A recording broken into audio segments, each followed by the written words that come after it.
A number of you said that you were managers in your businesses, and as managers, I'm sure it falls to you to define your overall marketing strategy. Just before I hand it over to Andre then, I suggested to you the very starting point for any export sales initiative is to decide which part of the market you're going to and the sort of nature of that market, both in terms of the people that you're presenting to, that you're presenting your companies to, and also the needs of those particular people. When we talk about marketing strategy within a business, very, very generally, we have to decide on the product and the services that we're going to sell. We have to decide the channel to the market, the way that we're going to get our product to the marketplace. Are we going to sell it directly to an end user? Are we going to sell it through some intermediary reseller? Are we going to work with an agent? Those are all decisions that have to be made. We have to consider the price, the terms, what are we going to charge for our product? And of course, we have to consider promotion. How are we going to get our message across? And clearly the objective really of the session this morning is to look at that last particular area.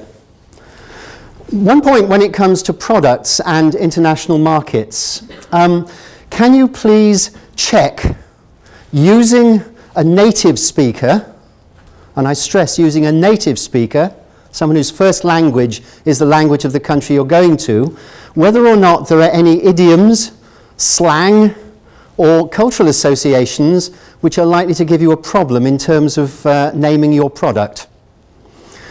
As a young boy, I went to France for the first time, and I was very amused to see the name of a French drink. I hope that translates. Shit. I didn't really fancy drinking that drink. Slightly more recently, Coca-Cola in China, apparently they tried to translate Coca-Cola into Chinese, and it came out ken la, which apparently literally translated means female horse stuffed with wax. There are lots and lots of examples of products that have been named inappropriately. I think Vauxhall, or General Motors, the car company, sold a car called the Nova to Spanish-speaking countries, and Nova means doesn't go, which again wasn't a huge success, I understand. So do please check with a native speaker whether or not your product message, the language that you use, is actually right, and then you're not going to upset anybody or do anything that's slightly strange like that. So how do we get our message across? There are lots of different media that we can use. Up there, face-to-face, email, web, display, direct mail, etc. Some of them are more appropriate for domestic markets than overseas markets. The web is an important one because clearly the World Wide Web goes everywhere. I've looked at a number of websites of Icelandic companies over the years that I've been working here, and I have to say that I see so many spelling mistakes and grammatically incorrect sentences. Now you might say, well, does that matter as long as we convey our message? I think it does matter because it is something about the professionalism of your business. I don't know whether you get spam emails here from people in Nigeria telling you that you can earn lots of money by depositing so many million kroner in your bank account, etc., etc. And if you read them through, I'm sure they make some mistakes somewhere. And you think, that's obviously a spam email. That doesn't make sense to me. The same is true for websites. Please, please have your website checked by someone who is a native speaker of the language that you are promoting in. Could I also ask you, those of you who see your web as a means of communicating with foreign customers, that it is very obvious where you click perhaps a little flag for different languages. Again, I quite often look at a website, it's in Icelandic, I think it's probably been translated into English, and I look round and, there it is. People spend a very, very short amount of time looking at a website, and unless you can help them to get your message quickly then you miss the opportunity.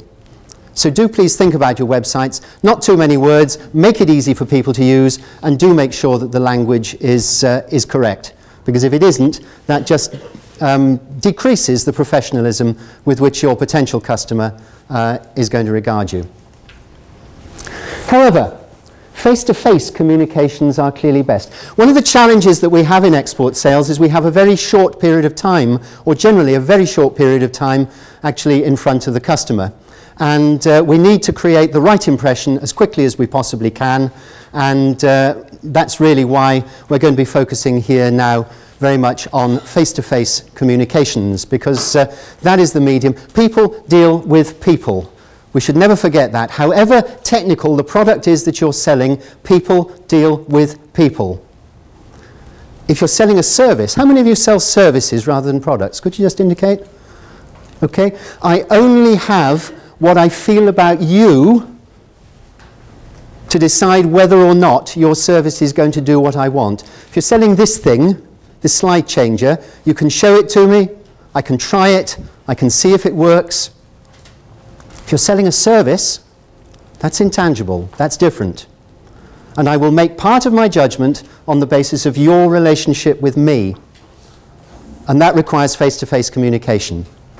And as I say, we have a very, very short period of time to communicate effectively. What is your story? How can you tell your story to your customer quickly? This is where I'm going to ask you to have a talk to each other for a moment or two. I don't know whether you're sitting by people that you already know. Anybody sort of on their own? Gentlemen there, you're on your own. If you'd like to sort of move up a little bit, and I don't know whether he'll hit you, but probably not. But could you just sort of get in twos, threes, however it's convenient? Could you just explain, please, to whoever you happen to be sitting by, a little bit about your companies, a bit about your organisations? Try and do it in about 45 seconds.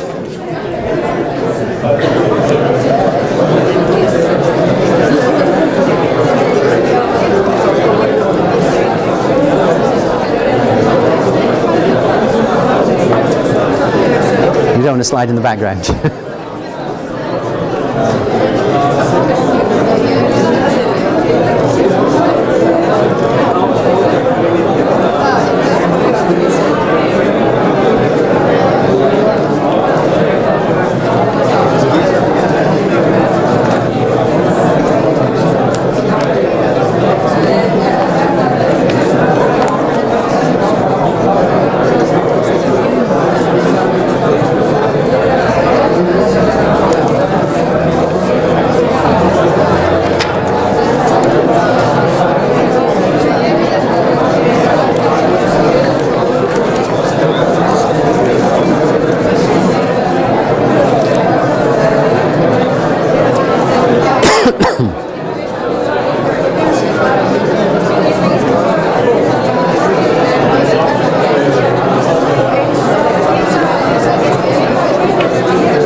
Okay, everyone.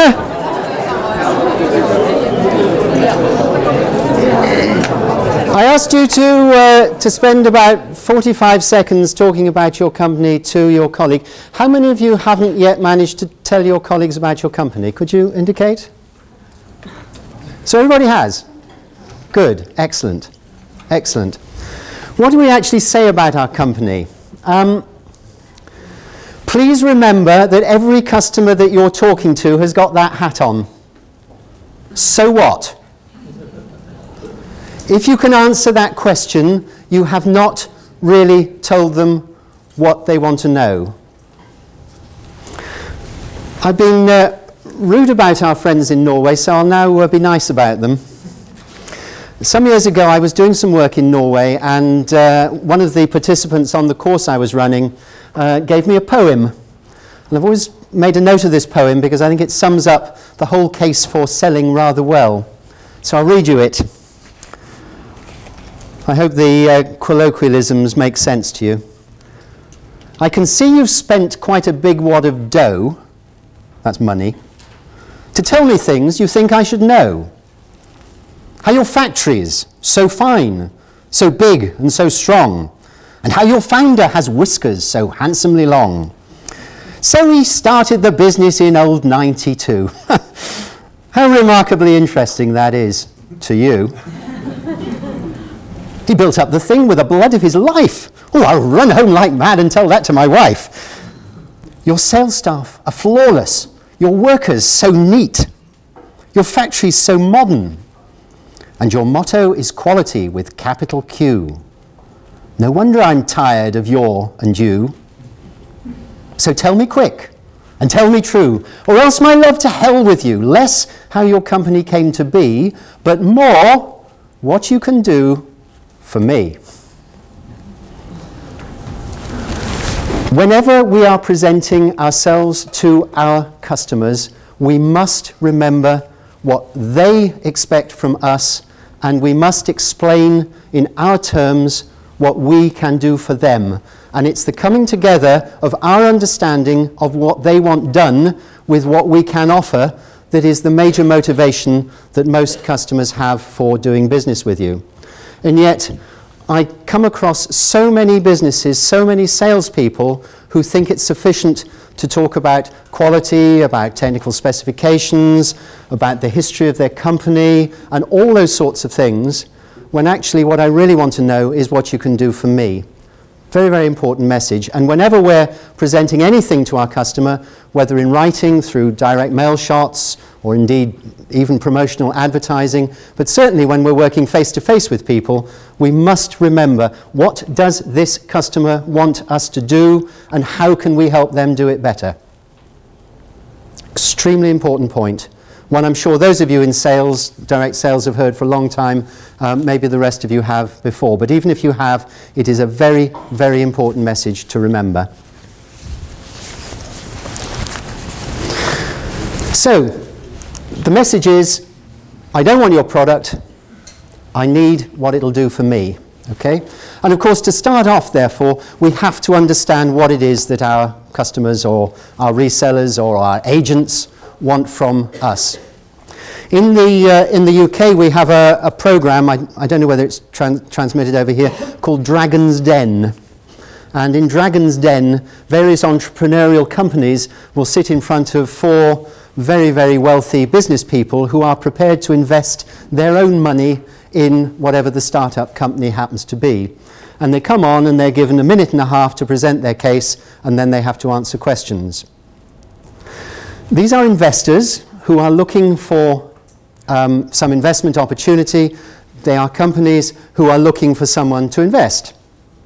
So what do you think one of the main things the investor would like to know about? Do they want to know that this has got microchips in it? What do they actually want to know about if they're an investor? Is it profitable? And what's the question that a lot of these people can't answer? What's the turnover? What's the gross margin? How much am I going to make from it? Oh, I don't know, I'm not very good with numbers, they say. A complete mismatch between what the presenter is saying and what the member of the audience is actually looking for. We see it very, very commonly. So, before presenting anything, find out what it is, what are the issues they face, what are the key things that you need to talk about. And in order to do that, clearly, we need to communicate with people. One of the challenges, again, in export sales, of course, is that we have to communicate as much as we can before we go and present our case, because we don't always have the opportunity to find out too much at the last minute. The internet gives us a fabulous opportunity there. We can do much more research over the internet of the companies and organizations we're selling to than perhaps we could a few years ago. But nevertheless, it's still good to try and talk to people and, of course, find out who it is you're likely to be talking to. I'll come back to that point later. So communication. Talk amongst yourselves again for a moment or two, if you would. If we're talking about communication face-to-face with people, what are the key things we need to do? What are the key skills that we need to apply? I'm going to ask you for a few answers from all of you, so just chat through, come to some conclusions, and then I'll just take some suggestions from whoever feels inclined to give me some. But just spend 2 or 3 minutes answering that question. Communication. How do we communicate? What are the skills we use to communicate? Particularly to understand the customer's needs, to understand what it is our customer expects from us. How do we go about it?